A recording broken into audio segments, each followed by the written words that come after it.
Hi, I'm Carol Angela Davis coming to you via Skype. Today is Friday. It is June 17th, 2011.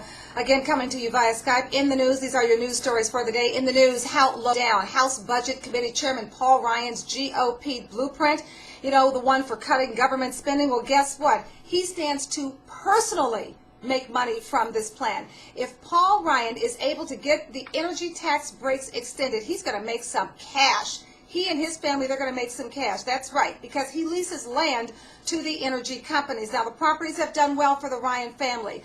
Last year, reportedly, the leased land made the Ryan family about $117,000, and it made them $60,000 the year before. You should know that Ryan is one of the richest members of Congress. Now, Ryan and his wife reportedly owned minority stakes ranging from nearly 1% to 10% in the following four companies: Ava O Limited Company, which holds mining and mineral rights; Blondie and Brownie, which holds gravel rights; Red River Pine Corporation, which holds timber rights; and Little Land Company, that's an oil and gas corporation. Ryan, that's not all. Ryan could also personally benefit from the package of subsidies and incentives that he has fought to protect.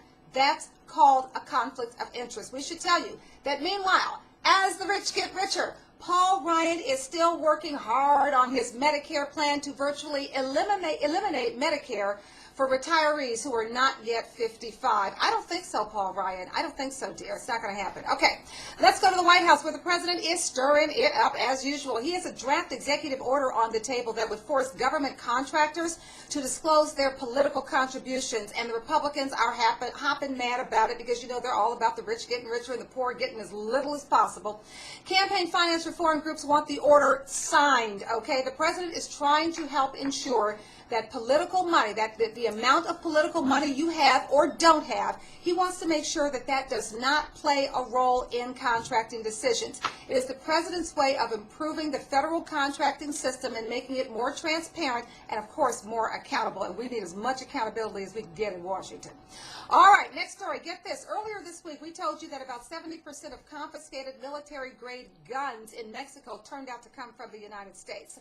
Well, get this, at least 14,000 armed criminals, turn out to,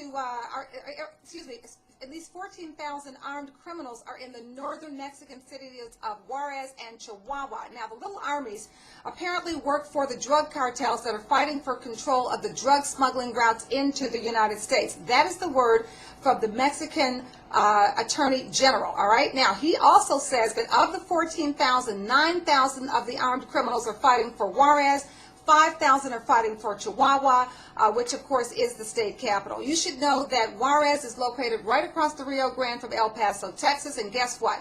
Some 3,000 of these criminals, you're not going to believe this, they are minors who began to be recruited by drug traffickers in 2008. This is horrible.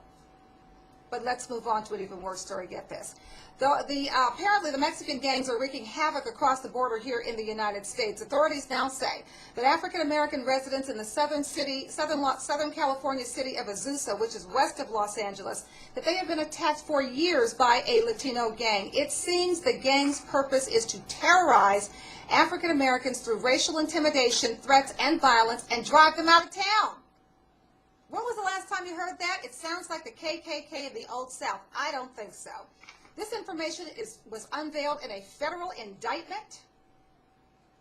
It's a racketeering indictment. Police say it was the Barrio Azusa prison gang that did the dirty work.